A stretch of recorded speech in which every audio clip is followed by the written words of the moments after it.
أعوذ بالله من الشيطان الرجيم. بسم الله الرحمن الرحيم. ألف لام ميم. ذلك الكتاب لا ريب فيه هدى للمتقين الذين يؤمنون بالغيب ويقيمون الصلاة ومما رزقناهم ينفقون والذين يؤمنون بما أنزل إليك وما أنزل من قبلك وبالآخرة هم يوقنون أولئك على هدى من ربهم وأولئك هم المفلحون. إن الذين كفروا سواء عليهم أأنذرتهم أم لم تنذرهم لا يؤمنون. ختم الله على قلوبهم وعلى سمعهم وعلى أبصارهم غشاوة ولهم عذاب عظيم. ومن الناس من يقول آمنا بالله وباليوم الآخر وما هم بمؤمنين يخادعون الله والذين آمنوا وما يخدعون إلا أنفسهم وما يشعرون. في قلوبهم مرض فزادهم الله مرضا ولهم عذاب أليم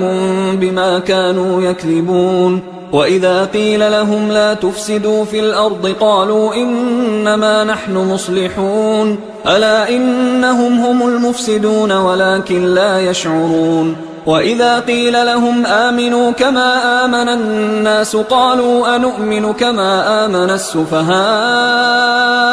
ألا إنهم هم السفهاء ولكن لا يعلمون. وإذا لقوا الذين آمنوا قالوا آمنا وإذا خلوا إلى شياطينهم قالوا إنا معكم إنما نحن مستهزئون. الله يستهزئ بهم ويمدهم في طغيانهم يعمهون. أولئك الذين اشتروا الضلالة بالهدى فما ربحت تجارتهم وما كانوا مهتدين. مثلهم كمثل الذي استوقد نارا فلما أضاءت ما حوله ذهب الله بنورهم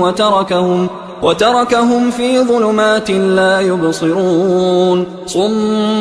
بكم عمي فهم لا يرجعون. أو كصيب من السماء فيه ظلمات ورعد وبرق يجعلون أصابعهم في آذانهم من الصواعق حذر الموت والله محيط بالكافرين. يكاد البرق يخطف أبصارهم كلما أضاء لهم مشوا فيه وإذا أظلم عليهم قاموا ولو شاء الله لذهب بسمعهم وأبصارهم إن الله على كل شيء قدير. يا أيها الناس اعبدوا ربكم الذي خلقكم والذين من قبلكم لعلكم تتقون. الذي جعل لكم الأرض فراشا والسماء بناء وأنزل من السماء ماء فأخرج به من الثمرات رزقا لكم فلا تجعلوا لله أندادا وأنتم تعلمون. وإن كنتم في ريب مما نزلنا على عبدنا فأتوا بسورة من مثله وادعوا شهداءكم من دون الله إن كنتم صادقين. فإن لم تفعلوا ولن تفعلوا فاتقوا النار التي وقودها الناس والحجارة أعدت للكافرين. وبشر الذين آمنوا وعملوا الصالحات أن لهم جنات تجري من تحتها الأنهار كلما رزقوا منها من ثمرة رزقا قالوا هذا الذي رزقنا من قبل وأتوا به متشابها ولهم فيها أزواج مطهرة وهم فيها خالدون. إن الله لا يستحيي أن يضرب مثلا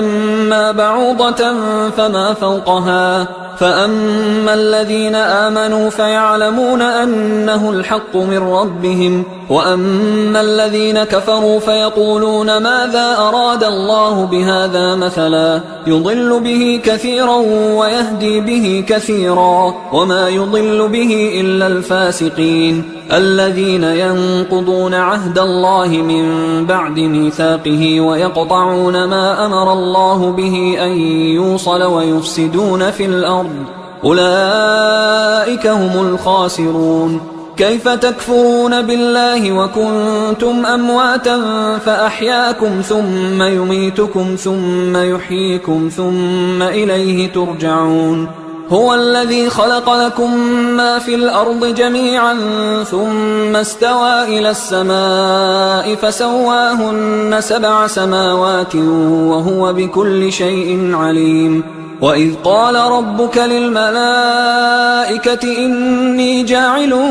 في الأرض خليفة قالوا أتجعل فيها من يفسد فيها ويسفك الدماء ونحن نسبح بحمدك ونقدس لك قال إني أعلم ما لا تعلمون. وعلم آدم الأسماء كلها ثم عرضهم على الملائكة فقال أنبئوني بأسماء هؤلاء إن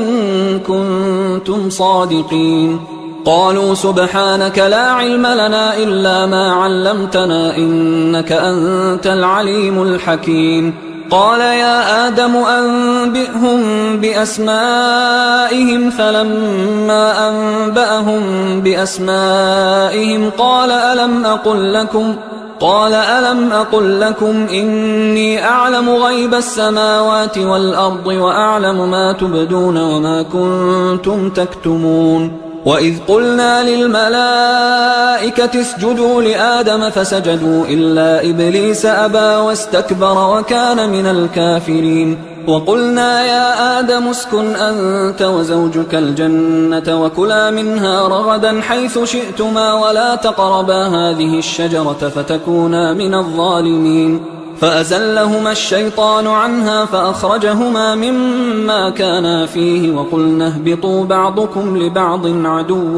ولكم في الأرض مستقر ومتاع إلى حين. فتلقى آدم من ربه كلمات فتاب عليه إنه هو التواب الرحيم. قلنا اهبطوا منها جميعا فإما يأتينكم مني هدى فمن تبع هداي فلا خوف عليهم ولا هم يحزنون. والذين كفروا وكذبوا بآياتنا أولئك أصحاب النار هم فيها خالدون. يا بني إسرائيل اذكروا نعمتي التي أنعمت عليكم وأوفوا بعهدي أوف بعهدكم وإياي فارهبون. وآمنوا بما أنزلت مصدقا لما معكم ولا تكونوا أول كافر به ولا تشتروا بآياتي ثمنا قليلا وإياي فاتقون. ولا تلبسوا الحق بالباطل وتكتموا الحق وأنتم تعلمون. وأقيموا الصلاة وآتوا الزكاة واركعوا مع الراكعين. أتأمرون الناس بالبر وتنسون أنفسكم وأنتم تتلون الكتاب أفلا تعقلون. واستعينوا بالصبر والصلاة وإنها لكبيرة إلا على الخاشعين الذين يظنون أنهم ملاقو ربهم وأنهم إليه راجعون. يا بني إسرائيل اذكروا نعمتي التي أنعمت عليكم وأني فضلتكم على العالمين. واتقوا يوما لا تجزي نفس عن نفس شيئا ولا يقبل منها شفاعة ولا يؤخذ منها عدل ولا هم ينصرون. وإذ نجيناكم من آل فرعون يسومونكم سوء العذاب يذبحون أبناءكم ويستحيون نساءكم وفي ذلكم بلاء من ربكم عظيم. وإذ فرقنا بكم البحر فأنجيناكم وأغرقنا آل فرعون وأنتم تنظرون. وإذ واعدنا موسى 40 ليلة ثم اتخذتم العجل من بعده وأنتم ظالمون. ثم عفونا عنكم من بعد ذلك لعلكم تشكرون وإذ آتينا موسى الكتاب والفرقان لعلكم تهتدون وإذ قال موسى لقومه يا قوم إنكم ظلمتم أنفسكم باتخاذكم العجل فتوبوا إلى بارئكم فاقتلوا أنفسكم ذلكم خير لكم عند بارئكم فتاب عليكم إنه هو التواب الرحيم وإذ قلتم يا موسى لن نؤمن لك حتى نرى الله جهرة فأخذتكم الصاعقة وأنتم تنظرون ثم بعثناكم من بعد موتكم لعلكم تشكرون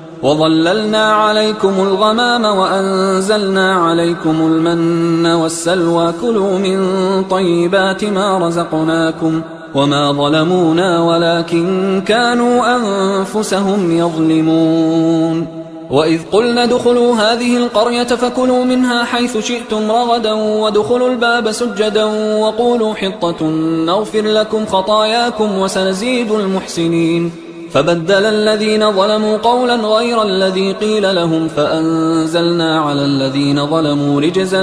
من السماء بما كانوا يفسقون وإذ استسقى موسى لقومه فقلنا اضرب بعصاك الحجر فانفجرت منه 12 عينا قد علم كل أناس مشربهم كلوا واشربوا من رزق الله ولا تعثوا في الأرض مفسدين وإذ قلتم يا موسى لن نصبر على طعام واحد فادع لنا ربك يخرج لنا مما تنبت الأرض من بقلها وقثائها وفومها وعدسها وبصلها قال أتستبدلون الذي هو أدنى بالذي هو خير اهبطوا مصرا فإن لكم ما سألتم وضربت عليهم الذلة والمسكنة وباءوا بغضب من الله ذلك بأنهم كانوا يكفرون بآيات الله ويقتلون النبيين بغير الحق ذلك بما عصوا وكانوا يعتدون إن الذين آمنوا والذين هادوا والنصارى والصابئين من آمن بالله واليوم الآخر وعمل صالحا فلهم أجرهم عند ربهم ولا خوف عليهم ولا هم يحزنون وإذ أخذنا ميثاقكم ورفعنا فوقكم الطور خذوا ما آتيناكم بقوة واذكروا ما فيه لعلكم تتقون ثم توليتم من بعد ذلك فلولا فضل الله عليكم ورحمته لكنتم من الخاسرين ولقد علمتم الذين اعتدوا منكم في السبت فقلنا لهم كونوا قردة خاسئين فجعلناها نكالا لما بين يديها وما خلفها وموعظة للمتقين وإذ قال موسى لقومه إن الله يأمركم أن تذبحوا بقرة قالوا أتتخذنا هزوا قال أعوذ بالله أن أكون من الجاهلين قالوا ادع لنا ربك يبين لنا ما هي قال إنه يقول إنها بقرة لا فارض ولا بكر عوان بين ذلك فافعلوا ما تؤمرون قالوا ادع لنا ربك يبين لنا ما لونها قال إنه يقول إنها بقرة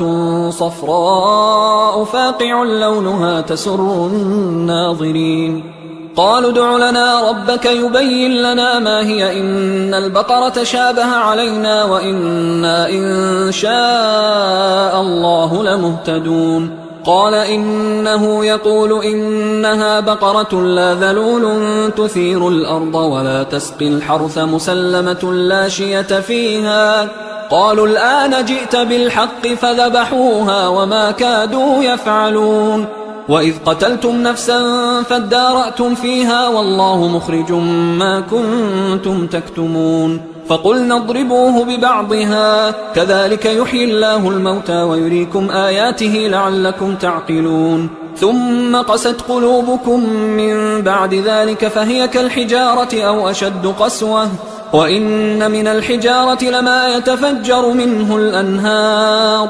وإن منها لما يشقق فيخرج منه الماء وإن منها لما يهبط من خشية الله وما الله بغافل عما تعملون أفتطمعون أن يؤمنوا لكم وقد كان فريق منهم يسمعون كلام الله ثم يحرفونه من بعد ما عقلوه وهم يعلمون وإذا لقوا الذين آمنوا قالوا آمنا وإذا خلا بعضهم إلى بعض قالوا أتحدثونهم بما فتح الله عليكم ليحاجوكم به عند ربكم أفلا تعقلون أولا يعلمون أن الله يعلم ما يسرون وما يعلنون ومنهم أميون لا يعلمون الكتاب إلا أماني وإنهم إلا يظنون فويل للذين يكتبون الكتاب بأيديهم ثم يقولون هذا من عند الله ليشتروا به ثمنا قليلا فويل لهم مما كتبت أيديهم وويل لهم مما يكسبون وقالوا لن تمسنا النار إلا أياما معدودة قل أتخذتم عند الله عهدا فلن يخلف الله عهده أم تقولون على الله ما لا تعلمون بلى من كسب سيئة وأحاطت به خطيئته فأولئك أصحاب النار هم فيها خالدون والذين آمنوا وعملوا الصالحات أولئك أصحاب الجنة هم فيها خالدون وإذ أخذنا ميثاق بني إسرائيل لا تعبدون إلا الله وبالوالدين إحسانا وذي القربى واليتامى والمساكين وقولوا للناس حسنا وأقيموا الصلاة وآتوا الزكاة ثم توليتم إلا قليلا منكم وأنتم معرضون وإذ أخذنا ميثاقكم لا تسفكون دماءكم ولا تخرجون أنفسكم من دياركم ثم أقررتم وأنتم تشهدون ثم أنتم هؤلاء تقتلون أنفسكم وتخرجون فريقا منكم من ديارهم تظاهرون عليهم بالإثم والعدوان وإن يأتوكم أسارى تفادوهم وهو محرم عليكم إخراجهم أفتؤمنون ببعض الكتاب وتكفرون ببعض فما جزاء من يفعل ذلك منكم إلا خزي في الحياة الدنيا ويوم القيامة يردون إلى أشد العذاب وما الله بغافل عما تعملون أولئك الذين اشتروا الحياة الدنيا بالآخرة فلا يخفف عنهم العذاب ولا هم ينصرون ولقد آتينا موسى الكتاب وقفينا من بعده بالرسل وآتينا عيسى ابن مريم البينات وأيدناه بروح القدس أفكلما جاءكم رسول بما لا تهوى أنفسكم استكبرتم ففريقا كذبتم وفريقا تقتلون وقالوا قلوبنا غلف بل لعنهم الله بكفرهم فقليلا ما يؤمنون ولما جاءهم كتاب من عند الله مصدق لما معهم وكانوا من قبل يستفتحون على الذين كفروا فلما جاءهم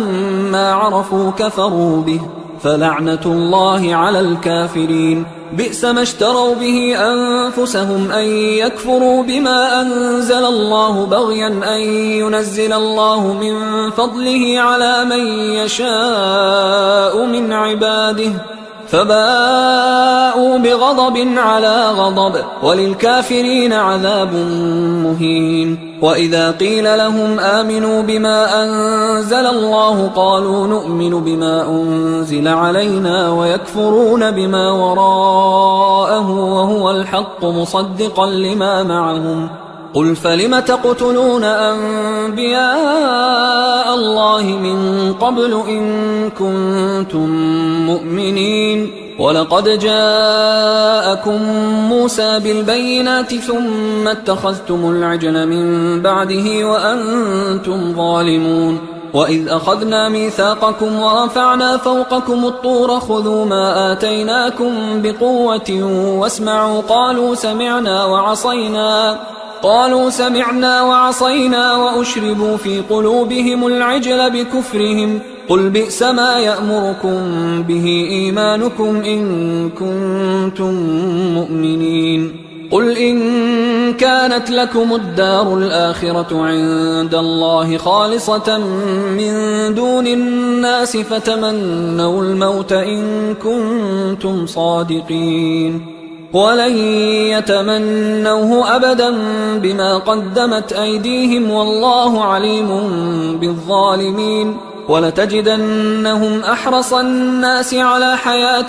ومن الذين أشركوا يود أحدهم لو يعمر 1000 سنة وما هو بمزحزحه من العذاب أن يعمر والله بصير بما يعملون قل من كان عدوا لجبريل فإنه نزله على قلبك بإذن الله مصدقا لما بين يديه وهدى وبشرى للمؤمنين من كان عدوا لله وملائكته ورسله وجبريل وميكال فإن الله عدو للكافرين ولقد أنزلنا إليك آيات بينات وما يكفر بها إلا الفاسقون أوكلما عاهدوا عهدا نبذه فريق منهم بل أكثرهم لا يؤمنون ولما جاءهم رسول من عند الله مصدق لما معهم نبذ فريق من الذين أوتوا الكتاب كتاب الله وراء ظهورهم كأنهم لا يعلمون واتبعوا ما تتلو الشياطين على ملك سليمان وما كفر سليمان ولكن الشياطين كفروا يعلمون الناس السحر وما أنزل على الملكين ببابل هاروت وماروت وما يعلمان من أحد حتى يقولا إنما نحن فتنة فلا تكفر فيتعلمون منهما ما يفرقون به بين المرء وزوجه وما هم بضارين به من أحد إلا بإذن الله ويتعلمون ما يضرهم ولا ينفعهم ولقد علموا لمن اشتراه ما له في الآخرة من خلاق ولبئس ما شروا به أنفسهم لو كانوا يعلمون ولو أنهم آمنوا واتقوا لمثوبة من عند الله خير لو كانوا يعلمون يا أيها الذين آمنوا لا تقولوا راعنا وقولوا انظرنا واسمعوا وللكافرين عذاب أليم ما يود الذين كفروا من أهل الكتاب ولا المشركين أن ينزل عليكم من خير من ربكم والله يختص برحمته من يشاء والله ذو الفضل العظيم ما ننسخ من آية أو ننسها نأت بخير منها أو مثلها ألم تعلم أن الله على كل شيء قدير ألم تعلم أن الله له ملك السماوات والأرض وما لكم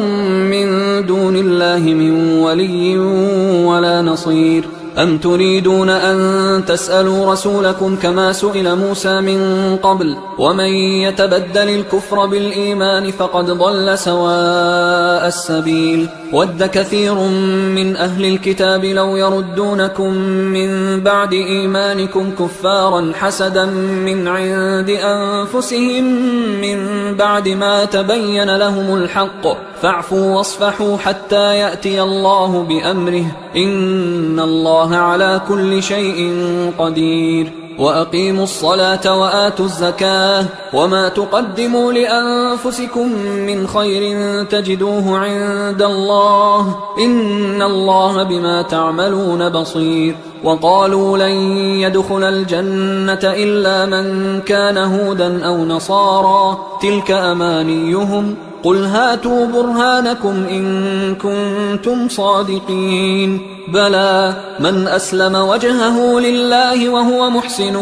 فله أجره عند ربه ولا خوف عليهم ولا هم يحزنون وقالت اليهود ليست النصارى على شيء وقالت النصارى ليست اليهود على شيء وهم يتلون الكتاب كذلك قال الذين لا يعلمون مثل قولهم فالله يحكم بينهم يوم القيامة فيما كانوا فيه يختلفون ومن أظلم ممن منع مساجد الله أن يذكر فيها اسمه وسعى في خرابها أولئك ما كان لهم أن يدخلوها إلا خائفين لهم في الدنيا خزي ولهم في الآخرة عذاب عظيم ولله المشرق والمغرب فأينما تولوا فثم وجه الله إن الله واسع عليم وقالوا اتخذ الله ولدا سبحانه بل له ما في السماوات والأرض كل له قانتون بديع السماوات والأرض وإذا قضى أمرا فإنما يقول له كن فيكون وقال الذين لا يعلمون لولا يكلمنا الله أو تأتينا آية كذلك قال الذين من قبلهم مثل قولهم تشابهت قلوبهم قد بينا الآيات لقوم يوقنون إنا أرسلناك بالحق بشيرا ونذيرا ولا تسأل عن أصحاب الجحيم ولن ترضى عنك اليهود ولا النصارى حتى تتبع ملتهم قل إن هدى الله هو الهدى ولئن اتبعت أهواءهم بعد الذي جاءك من العلم ما لك من الله من ولي ولا نصير الذين آتيناهم الكتاب يتلونه حق تلاوته أولئك يؤمنون به ومن يكفر به فأولئك هم الخاسرون يا بني إسرائيل اذكروا نعمتي التي أنعمت عليكم وأني فضلتكم على العالمين واتقوا يوما لا تجزي نفس عن نفس شيئا ولا يقبل منها عدل ولا تنفعها شفاعة ولا هم ينصرون وإذ ابتلى إبراهيم ربه بكلمات فأتمهن قال إني جاعلك للناس إماما قال ومن ذريتي قال لا ينال عهد الظالمين وإذ جعلنا البيت مثابة للناس وأمنا واتخذوا من مقام إبراهيم مصلى وعهدنا إلى إبراهيم وإسماعيل أن طهرا بيتي للطائفين والعاكفين والركع السجود وإذ قال إبراهيم رب اجعل هذا بلدا آمنا وارزق أهله من الثمرات من آمن منهم بالله واليوم الآخر قال ومن كفر فأمتعه قليلا ثم أضطره إلى عذاب النار وبئس المصير وإذ يرفع إبراهيم القواعد من البيت وإسماعيل ربنا تقبل منا إنك أنت السميع العليم ربنا وجعلنا مسلمين لك ومن ذريتنا أمة مسلمة لك وأرنا مناسكنا وتب علينا إنك أنت التواب الرحيم ربنا وبعث فيهم رسولا منهم يتلو عليهم آياتك ويعلمهم الكتاب والحكمة ويزكيهم إنك أنت العزيز الحكيم ومن يرغب عن ملة إبراهيم إلا من سفه نفسه ولقد اصطفيناه في الدنيا وإنه في الآخرة لمن الصالحين إذ قال له ربه أسلم قال أسلمت لرب العالمين. ووصى بها إبراهيم بنيه ويعقوب يا بني إن الله اصطفى لكم الدين فلا تموتن إلا وأنتم مسلمون. أم كنتم شهداء إذ حضر يعقوب الموت إذ قال لبنيه ما تعبدون من بعدي قالوا نعبد إلهك وإله آبائك إبراهيم وإسماعيل وإسحاق إلها واحدا ونحن له مسلمون. تلك أمة قد خلت لها ما كسبت ولكم ما كسبتم ولا تسألون عما كانوا يعملون. وقالوا كونوا هودا أو نصارى تهتدوا قل بل ملة إبراهيم حنيفا وما كان من المشركين. قولوا آمنا بالله وما أنزل إلينا وما أنزل إلى إبراهيم وإسماعيل وإسحاق ويعقوب والأسباط وما أوتي موسى وعيسى وما أوتي النبيون من ربهم لا نفرق بين أحد منهم ونحن له مسلمون. فإن آمنوا بمثل ما آمنتم به فقد اهتدوا وإن تولوا فإنما هم في شقاق فسيكفيكهم الله وهو السميع العليم. صبغة الله ومن أحسن من الله صبغة ونحن له عابدون. قل أتحاجوننا في الله وهو ربنا وربكم ولنا أعمالنا ولكم أعمالكم ونحن له مخلصون. أم تقولون إن إبراهيم وإسماعيل وإسحاق ويعقوب والأسباط كانوا هودا أو نصارى قل أأنتم أعلم أم الله ومن أظلم ممن كتم شهادة عنده من الله وما الله بغافل عما تعملون. تلك أمة قد خلت لها ما كسبت ولكم ما كسبتم ولا تسألون عما كانوا يعملون. سيقول السفهاء من الناس ما ولاهم عن قبلتهم التي كانوا عليها قل لله المشرق والمغرب يهدي من يشاء إلى صراط مستقيم. وكذلك جعلناكم أمة وسطا لتكونوا شهداء على الناس ويكون الرسول عليكم شهيدا. وما جعلنا القبلة التي كنت عليها إلا لنعلم من يتبع الرسول ممن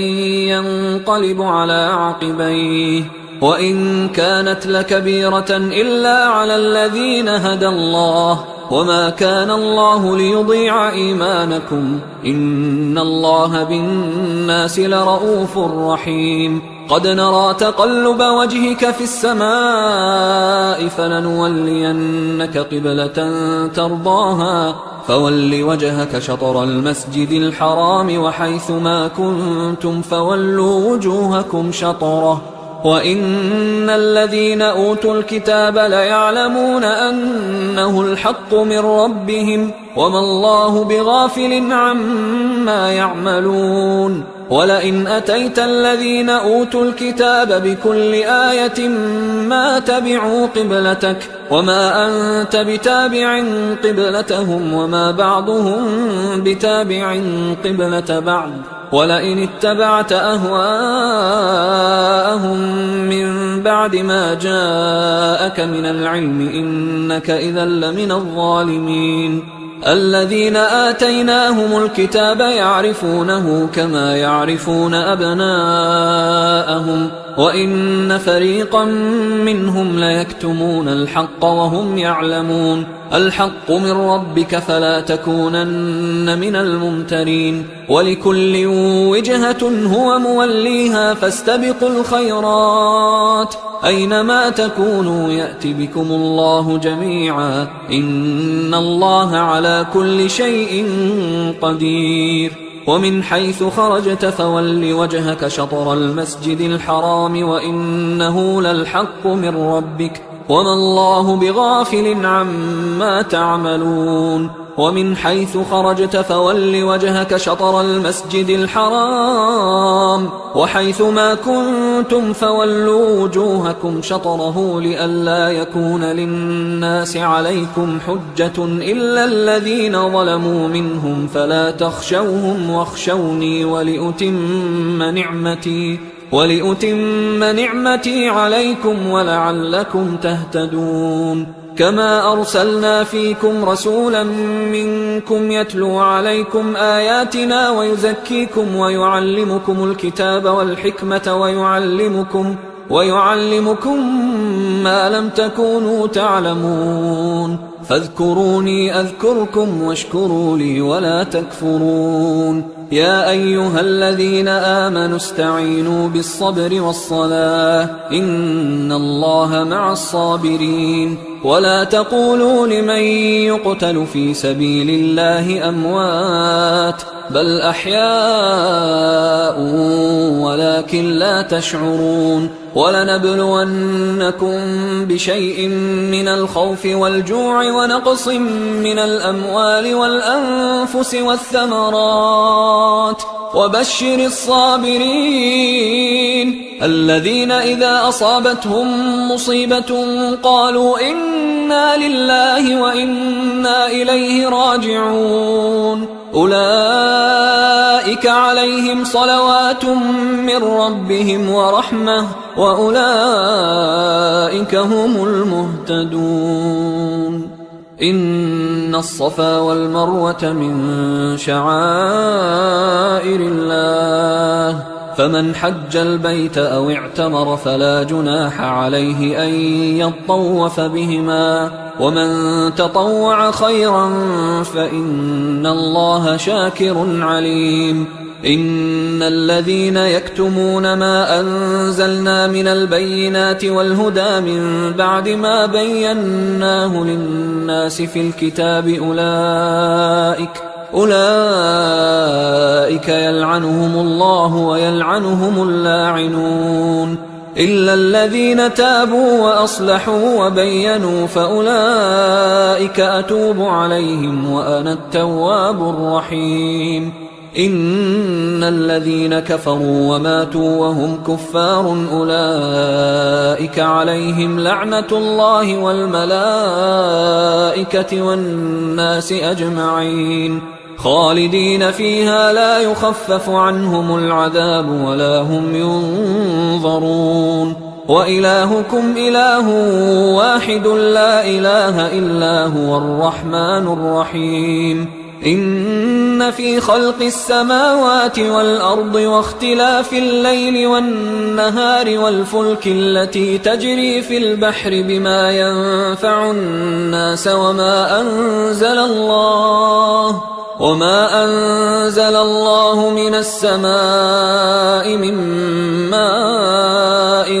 فأحيا به الأرض بعد موتها وبث فيها من كل دابة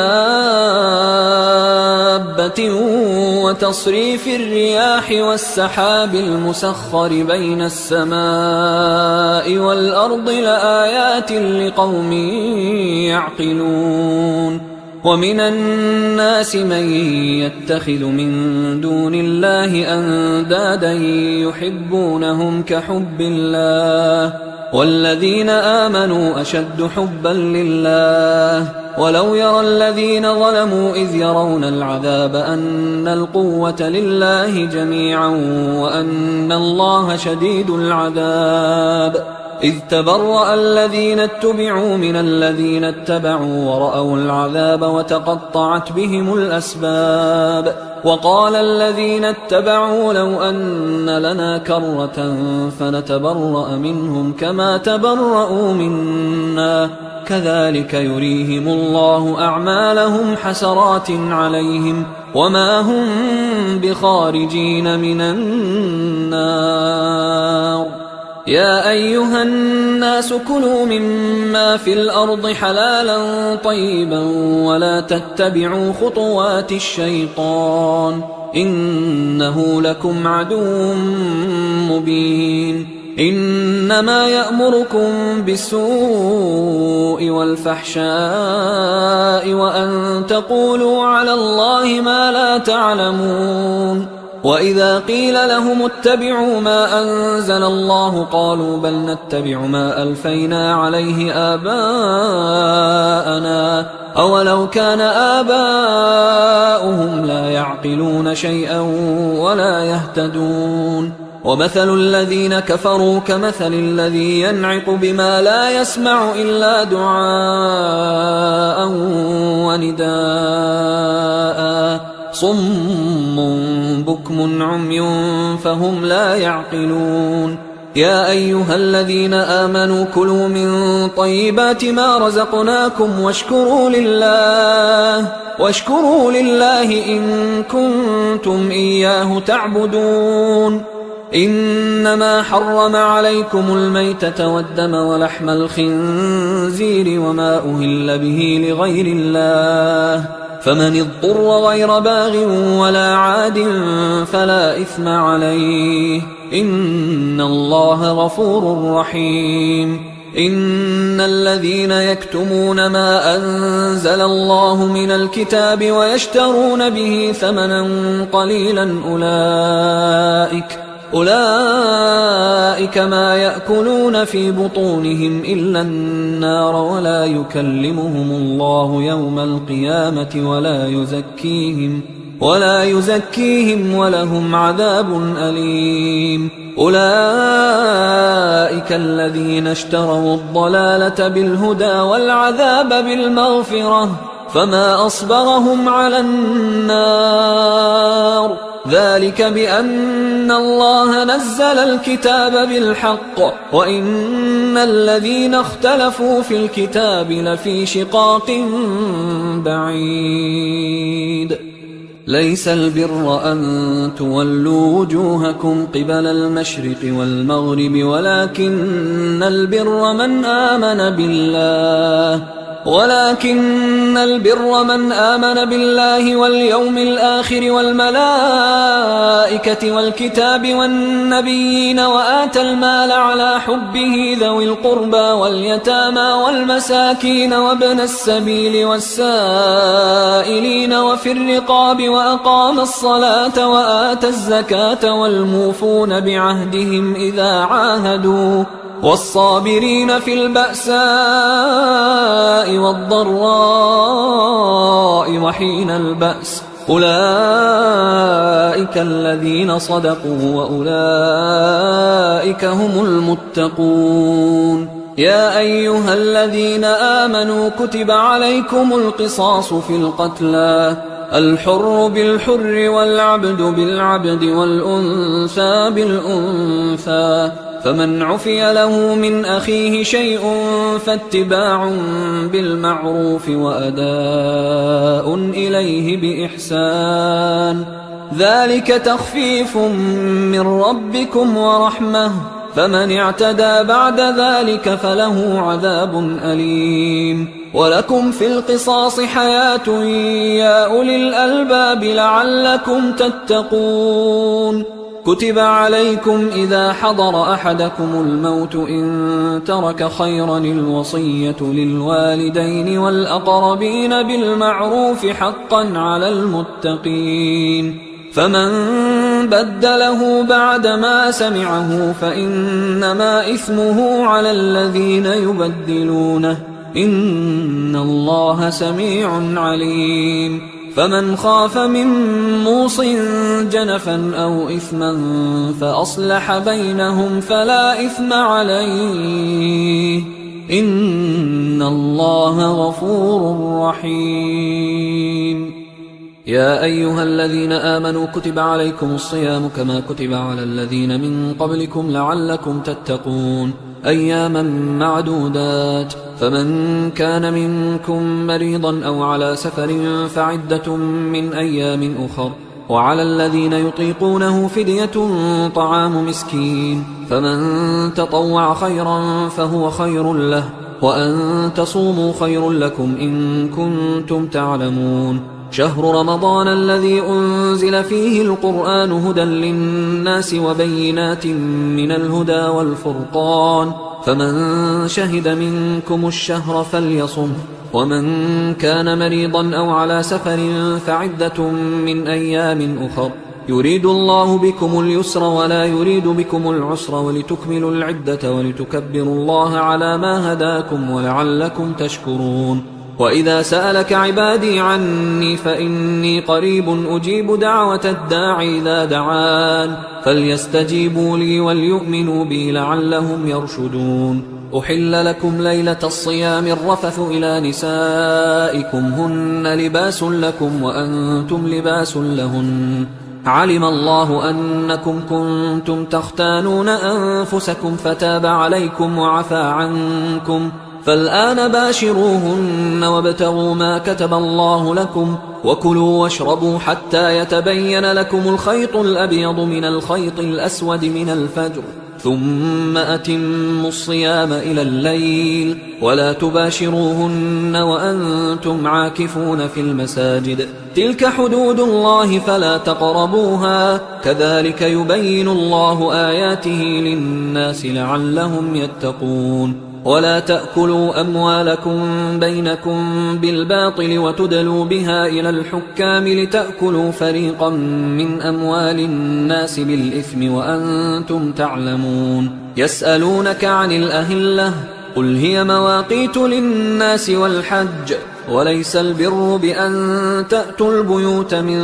ظهورها ولكن البر من اتقى وأتوا البيوت من أبوابها واتقوا الله لعلكم تفلحون وقاتلوا في سبيل الله الذين يقاتلونكم ولا تعتدوا إن الله لا يحب المعتدين وقتلوهم حيث ثقفتموهم وأخرجوهم من حيث أخرجوكم والفتنة أشد من القتل ولا تقاتلوهم عند المسجد الحرام حتى يقاتلوكم فيه فإن قاتلوكم فاقتلوهم كذلك جزاء الكافرين فإن انتهوا فإن الله غفور رحيم وقاتلوهم حتى لا تكون فتنة ويكون الدين لله فإن انتهوا فلا عدوان إلا على الظالمين الشهر الحرام بالشهر الحرام والحرمات قصاص فمن اعتدى عليكم فاعتدوا عليه بمثل ما اعتدى عليكم واتقوا الله واعلموا أن الله مع المتقين وأنفقوا في سبيل الله ولا تلقوا بأيديكم إلى التهلكة وأحسنوا إن الله يحب المحسنين وأتموا الحج والعمرة لله فإن أحصرتم فما استيسر من الهدي ولا تحلقوا رؤوسكم حتى يبلغ الهدي محله فمن كان منكم مريضا أو به أذى من رأسه ففدية من صيام أو صدقة أو نسك فإذا أمنتم فمن تمتع بالعمرة إلى الحج فما استيسر من الهدي فمن لم يجد فصيام 3 أيام في الحج و7 إذا رجعتم تلك 10 كاملة ذلك لمن لم يكن أهله حاضر المسجد الحرام واتقوا الله واعلموا أن الله شديد العقاب الحج أشهر معلومات فمن فرض فيهن الحج فلا رفث ولا فسوق ولا جدال في الحج وما تفعلوا من خير يعلمه الله وتزودوا فإن خير الزاد التقوى واتقون يا أولي الألباب ليس عليكم جناح أن تبتغوا فضلا من ربكم فإذا أفضتم من عرفات فاذكروا الله عند المشعر الحرام واذكروه كما هداكم وإن كنتم من قبله لمن الضالين ثم أفيضوا من حيث أفاض الناس واستغفروا الله إن الله غفور رحيم فإذا قضيتم مناسككم فاذكروا الله كذكركم آباءكم أو أشد ذكرا فمن الناس من يقول ربنا آتنا في الدنيا وما له في الآخرة من خلاق ومنهم من يقول ربنا آتنا في الدنيا حسنة وفي الآخرة حسنة وقنا عذاب النار أولئك لهم نصيب مما كسبوا والله سريع الحساب واذكروا الله في أيام معدودات فمن تعجل في يومين فلا إثم عليه ومن تأخر فلا إثم عليه لمن اتقى واتقوا الله واعلموا أنكم إليه تحشرون ومن الناس من يعجبك قوله في الحياة الدنيا ويشهد الله على ما في قلبه وهو ألد الخصام وإذا تولى سعى في الأرض ليفسد فيها ويهلك الحرث والنسل والله لا يحب الفساد وإذا قيل له اتق الله أخذته العزة بالإثم فحسبه جهنم ولبئس المهاد ومن الناس من يشري نفسه ابتغاء مرضات الله والله رؤوف بالعباد يا أيها الذين آمنوا ادخلوا في السلم كافة ولا تتبعوا خطوات الشيطان إنه لكم عدو مبين فإن زللتم من بعد ما جاءتكم البينات فاعلموا أن الله عزيز حكيم هل ينظرون إلا أن يأتيهم الله في ظلل من الغمام والملائكة وقضي الأمر وإلى الله ترجع الأمور سل بني إسرائيل كم آتيناهم من آية بينة ومن يبدل نعمة الله من بعد ما جاءته فإن الله شديد العقاب زين للذين كفروا الحياة الدنيا ويسخرون من الذين آمنوا والذين اتقوا فوقهم يوم القيامة والله يرزق من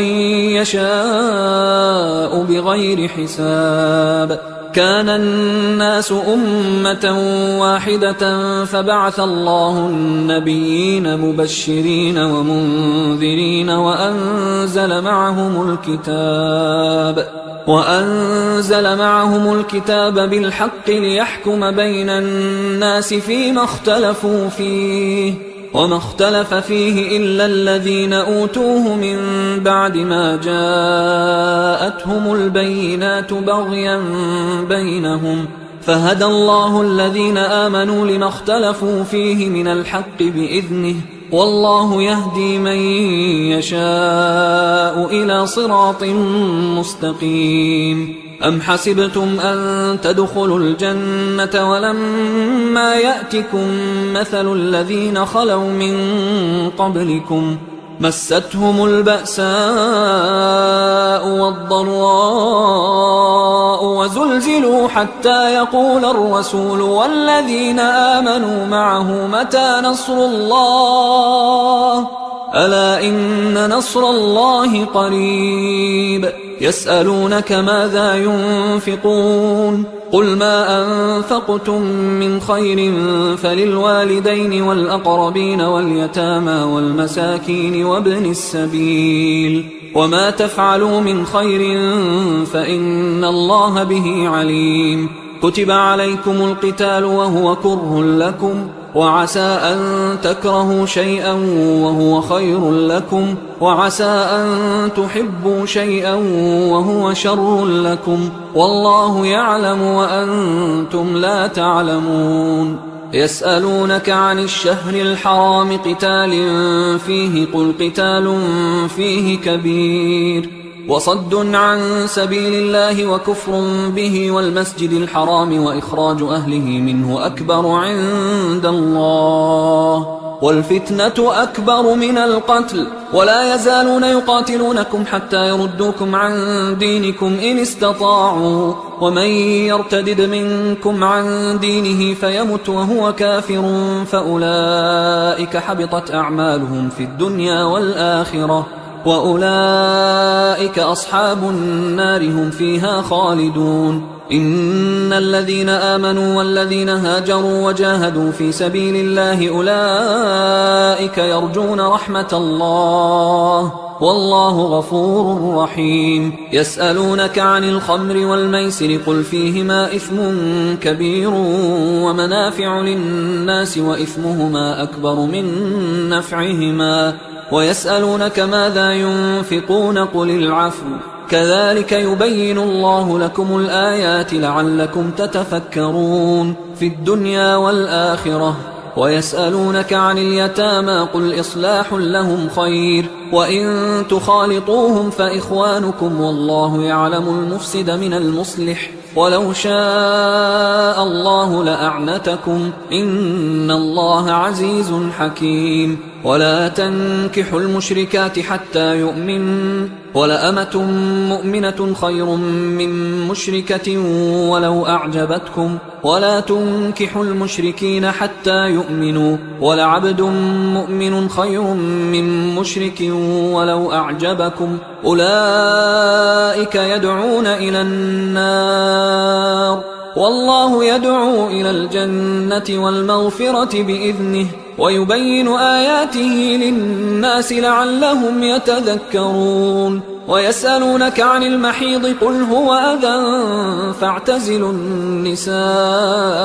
في المحيض ولا تقربوهن حتى يطهرن، فإذا تطهرن فأتوهن من حيث أمركم الله، إن الله يحب التوابين ويحب المتطهرين. نساؤكم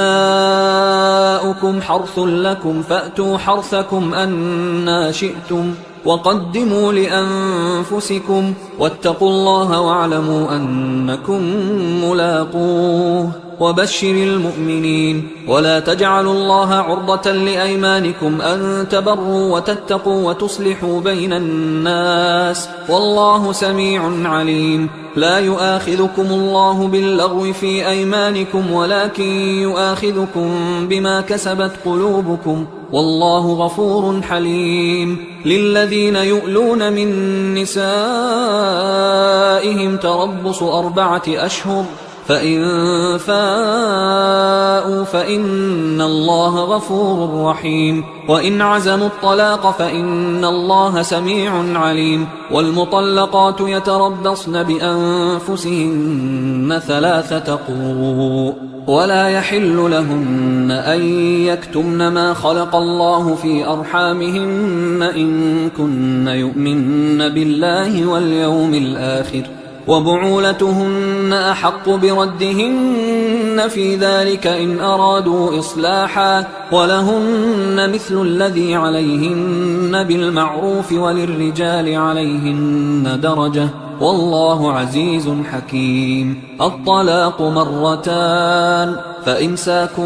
بمعروف أو تسريح بإحسان، ولا يحل لكم أن تأخذوا مما آتيتموهن شيئا إلا أن يخافا ألا يقيما حدود الله، فإن خفتم ألا يقيما حدود الله فلا جناح عليهما فيما افتدت به، تلك حدود الله فلا تعتدوها، ومن يتعد حدود الله فأولئك هم الظالمون. فإن طلقها فلا تحل له من بعد حتى تنكح زوجا غيره، فإن طلقها فلا جناح عليهما أن يتراجعا إن ظنا أن يقيما حدود الله، وتلك حدود الله يبينها لقوم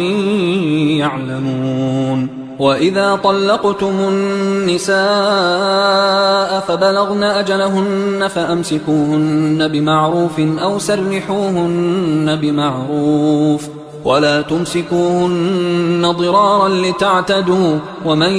يفعل ذلك فقد ظلم نفسه. ولا تتخذوا آيات الله هزوا، واذكروا نعمة الله عليكم وما أنزل عليكم من الكتاب والحكمة يعظكم به، واتقوا الله واعلموا أن الله بكل شيء عليم. وإذا طلقتم النساء فبلغن أجلهن فلا تعضلوهن أن ينكحن أزواجهن إذا تراضوا بينهم بالمعروف، ذلك يوعظ به من كان منكم يؤمن بالله واليوم الآخر، ذلكم أزكى لكم وأطهر، والله يعلم وأنتم لا تعلمون. والوالدات يرضعن أولادهن حولين كاملين لمن أراد أن يتم الرضاعة، وعلى المولود له رزقهن وكسوتهن بالمعروف، لا تكلف نفس إلا وسعها، لا تضار والدة بولدها ولا مولود له بولده، وعلى الوارث مثل ذلك، فإن أرادا فصالا عن تراض منهما وتشاور فلا جناح عليهما. وإن أردتم أن تسترضعوا أولادكم فلا جناح عليكم إذا سلمتم ما آتيتم بالمعروف، واتقوا الله واعلموا أن الله بما تعملون بصير. والذين يتوفون منكم ويذرون أزواجا يتربصن بأنفسهن 4 أشهر و10، فإذا بلغن أجلهن فلا جناح عليكم فيما فعلن في أنفسهن بالمعروف، والله بما تعملون خبير. ولا جناح عليكم فيما عرضتم به من خطبة النساء أو أكننتم في أنفسكم، علم الله أنكم ستذكرونهن ولكن لا تواعدوهن سرا إلا أن تقولوا قولا معروفا، ولا تعزموا عقدة النكاح حتى يبلغ الكتاب أجله، واعلموا أن الله يعلم ما في أنفسكم فاحذروه، واعلموا أن الله غفور حليم. لا جناح عليكم إن طلقتم النساء ما لم تمسوهن أو تفرضوا لهن فريضة، ومتعوهن على الموسع قدره وعلى المقتر قدره متاعا بالمعروف حقا على المحسنين. وإن طلقتموهن من قبل أن تمسوهن وقد فرضتم لهن فريضة فنصف ما فرضتم إلا أن يعفون أو يعفو الذي بيده عقدة النكاح، وأن تعفوا أقرب للتقوى، ولا تنسوا الفضل بينكم، إن الله بما تعملون بصير. حافظوا على الصلوات والصلاة الوسطى وقوموا لله قانتين، فإن خفتم فرجالا أو ركبانا، فإذا أمنتم فاذكروا الله كما علمكم ما لم تكونوا تعلمون. والذين يتوفون منكم ويذرون أزواجا وصية لأزواجهم متاعا إلى الحول غير إخراج، فإن خرجن فلا جناح عليكم فيما فعلن في أنفسهن من معروف، والله عزيز حكيم. وللمطلقات متاع بالمعروف حقا على المتقين، كذلك يبين الله لكم آياته لعلكم تعقلون. ألم تر إلى الذين خرجوا من ديارهم وهم ألوف حذر الموت فقال لهم الله موتوا ثم أحياهم، إن الله لذو فضل على الناس ولكن أكثر الناس لا يشكرون. وقاتلوا في سبيل الله واعلموا أن الله سميع عليم. من ذا الذي يقرض الله قرضا حسنا فيضاعفه له أضعافا كثيرة والله يقبض ويبسط وإليه ترجعون. ألم تر إلى الملأ من بني إسرائيل من بعد موسى إذ قالوا لنبي له مبعث لنا ملكا نقاتل في سبيل الله قال هل عسيتم إن كتب عليكم القتال ألا تقاتلوا قالوا وما لنا ألا نقاتل في سبيل الله وقد أخرجنا من ديارنا وأبنائنا فلما كتب عليهم القتال تولوا إلا قليلا منهم والله عليم بالظالمين. وقال لهم نبيهم إن الله قد بعث لكم طالوت ملكا قالوا أنى يكون له الملك علينا ونحن أحق بالملك منه ولم يؤت سعة من المال قال إن الله اصطفاه عليكم وزاده بسطة في العلم والجسم والله يؤتي ملكه من يشاء والله واسع عليم. وقال لهم نبيهم إن آية ملكه أن يأتيكم التابوت فيه سكينة من ربكم وبقية مما ترك آل موسى وآل هارون تحمله الملائكة إن في ذلك لآية لكم إن كنتم مؤمنين. فلما فصل طالوت بالجنود قال إن الله مبتليكم بنهر فمن شرب منه فليس مني ومن لم يطعمه فإنه مني إلا من اغترف غرفة بيده فشربوا منه إلا قليلا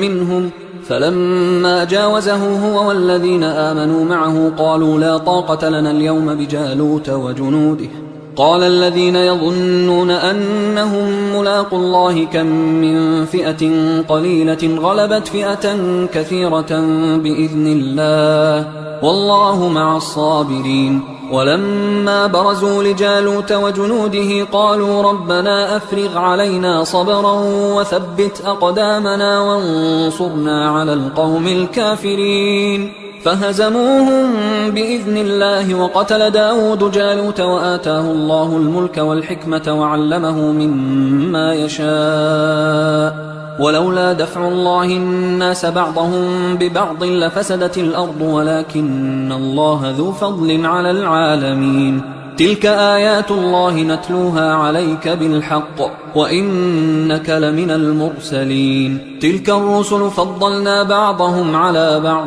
منهم من كلم الله ورفع بعضهم درجات وآتينا عيسى ابن مريم البينات وأيدناه بروح القدس ولو شاء الله ما اقتتل الذين من بعدهم من بعد ما جاءتهم البينات ولكن اختلفوا فمنهم من آمن ومنهم من كفر ولو شاء الله ما اقتتلوا ولكن الله يفعل ما يريد. يا أيها الذين آمنوا أنفقوا مما رزقناكم من قبل أن يأتي يوم لا بيع فيه ولا خلة ولا شفاعة والكافرون هم الظالمون. الله لا إله إلا هو الحي القيوم لا تأخذه سنة ولا نوم له ما في السماوات وما في الأرض من ذا الذي يشفع عنده إلا بإذنه يعلم ما بين أيديهم وما خلفهم ولا يحيطون بشيء من علمه إلا بما شاء وسع كرسيه السماوات والأرض ولا يؤوده حفظهما وهو العلي العظيم. لا إكراه في الدين قد تبين الرشد من الغي فمن يكفر بالطاغوت ويؤمن بالله فقد استمسك بالعروة الوثقى لا انفصام لها والله سميع عليم. الله ولي الذين آمنوا يخرجهم من الظلمات إلى النور والذين كفروا أولياؤهم الطاغوت يخرجونهم من النور إلى الظلمات أولئك أصحاب النار هم فيها خالدون. ألم تر إلى الذي حاج إبراهيم في ربه أن آتاه الله الملك إذ قال إبراهيم ربي الذي يحيي ويميت قال أنا أحيي وأميت قال إبراهيم فإن الله يأتي بالشمس من المشرق فأت بها من المغرب فبهت الذي كفر والله لا يهدي القوم الظالمين. أو كالذي مر على قرية وهي خاوية على عروشها قال أنى يحيي هذه الله بعد موتها فأماته الله 100 عام ثم بعثه قال كم لبثت؟ قال لبثت يوما أو بعض يوم. قال بل لبثت 100 عام فانظر إلى طعامك وشرابك لم يتسنه وانظر إلى حمارك ولنجعلك آية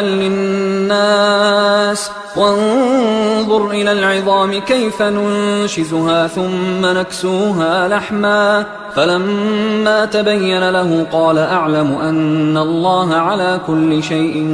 قدير. وإذ قال إبراهيم رب أرني كيف تحيي الموتى قال أولم تؤمن قال بلى ولكن ليطمئن قلبي قال فخذ 4 من الطير فصرهن إليك ثم اجعل على كل جبل منهن جزءا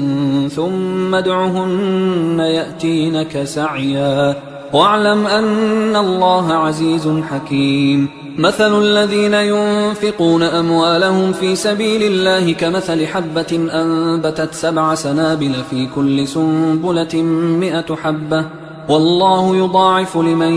يشاء والله واسع عليم. الذين ينفقون أموالهم في سبيل الله ثم لا يتبعون ما أنفقوا منا ولا أذى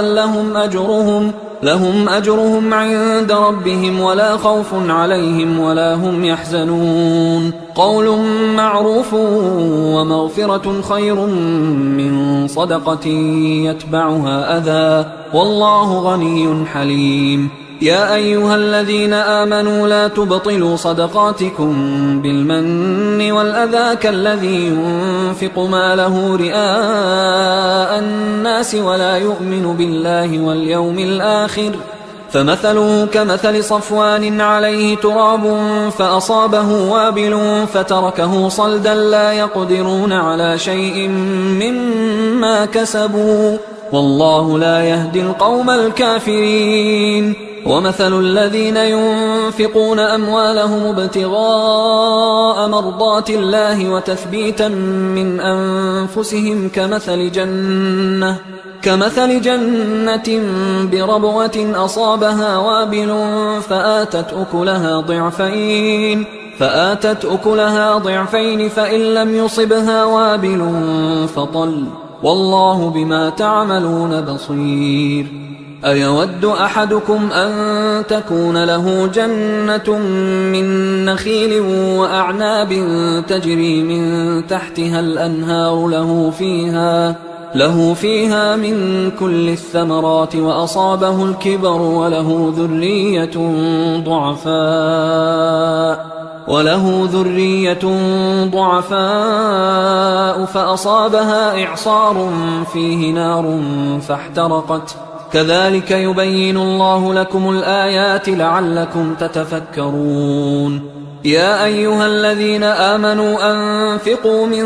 طيبات ما كسبتم ومما أخرجنا لكم من الأرض ولا تيمموا الخبيث منه تنفقون ولستم بآخذيه إلا أن تغمضوا فيه واعلموا أن الله غني حميد. الشيطان يعدكم الفقر ويأمركم بالفحشاء والله يعدكم مغفرة منه وفضلا والله واسع عليم. يؤتي الحكمة من يشاء ومن يؤت الحكمة فقد أوتي خيرا كثيرا وما يذكر إلا أولو الألباب. وما أنفقتم من نفقة أو نذرتم من نذر فإن الله يعلمه وما للظالمين من أنصار. إن تبدوا الصدقات فنعما هي، وإن تخفوها وتؤتوها الفقراء فهو خير لكم ويكفر عنكم من سيئاتكم والله بما تعملون خبير. ليس عليك هداهم ولكن الله يهدي من يشاء. وما تنفقوا من خير فلأنفسكم وما تنفقون إلا ابتغاء وجه الله وما تنفقوا من خير يوفى إليكم وأنتم لا تظلمون. للفقراء الذين أحصروا في سبيل الله لا يستطيعون ضربا في الأرض يحسبهم الجاهل أغنياء من التعفف تعرفهم بسيماهم لا يسألون الناس إلحافا. وما تنفقوا من خير فإن الله به عليم. الذين ينفقون أموالهم بالليل والنهار سرا وعلانية فلهم أجرهم عند ربهم ولا خوف عليهم ولا هم يحزنون. الذين يأكلون الربا لا يقومون إلا كما يقوم الذي يتخبطه الشيطان من المس، ذلك بأنهم قالوا إنما البيع مثل الربا وأحل الله البيع وحرم الربا. فمن جاءه موعظة من ربه فانتهى فله ما سلف وأمره إلى الله ومن عاد فأولئك أصحاب النار هم فيها خالدون. يمحق الله الربا ويربي الصدقات والله لا يحب كل كفار أثيم. إن الذين آمنوا وعملوا الصالحات وأقاموا الصلاة وآتوا الزكاة لهم أجرهم عند ربهم ولا خوف عليهم ولا هم يحزنون. يا أيها الذين آمنوا اتقوا الله وذروا ما بقي من الربا إن كنتم مؤمنين، فإن لم تفعلوا فأذنوا بحرب من الله ورسوله، وإن تبتم فلكم رؤوس أموالكم لا تظلمون ولا تظلمون. وإن كان ذو عسرة فنظرة إلى ميسرة، وأن تصدقوا خير لكم إن كنتم تعلمون. واتقوا يوما ترجعون فيه إلى الله ثم توفى كل نفس ما كسبت وهم لا يظلمون. يا أيها الذين آمنوا إذا تداينتم بدين إلى أجل مسمى فاكتبوه، وليكتب بينكم كاتب بالعدل ولا يأب كاتب أن يكتب كما علمه الله، فليكتب وليملل الذي عليه الحق وليتق الله ربه ولا يبخس منه شيئا، فإن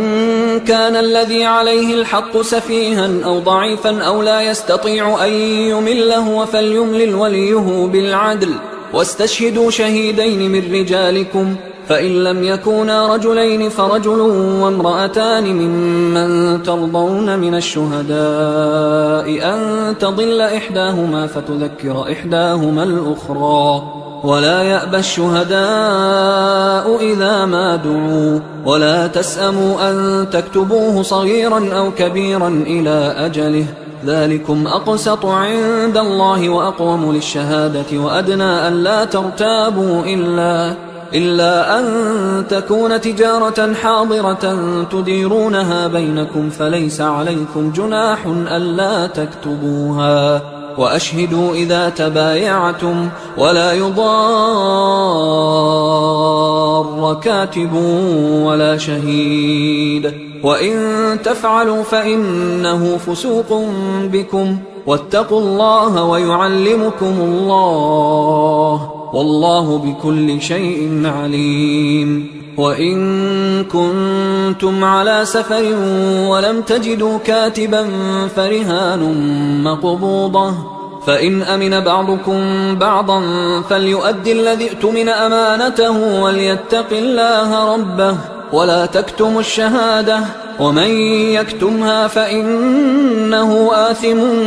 قلبه والله بما تعملون عليم. لله ما في السماوات وما في الأرض وإن تبدوا ما في أنفسكم أو تخفوه يحاسبكم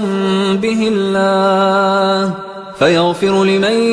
يشاء ويعذب من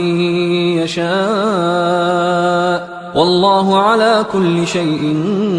قدير. آمن الرسول بما أنزل إليه من ربه والمؤمنون كل آمن بالله وملائكته وكتبه ورسله لا نفرق بين أحد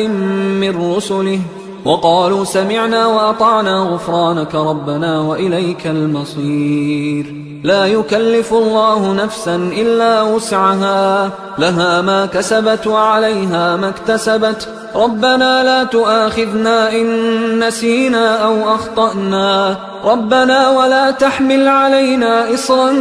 كما حملته على الذين من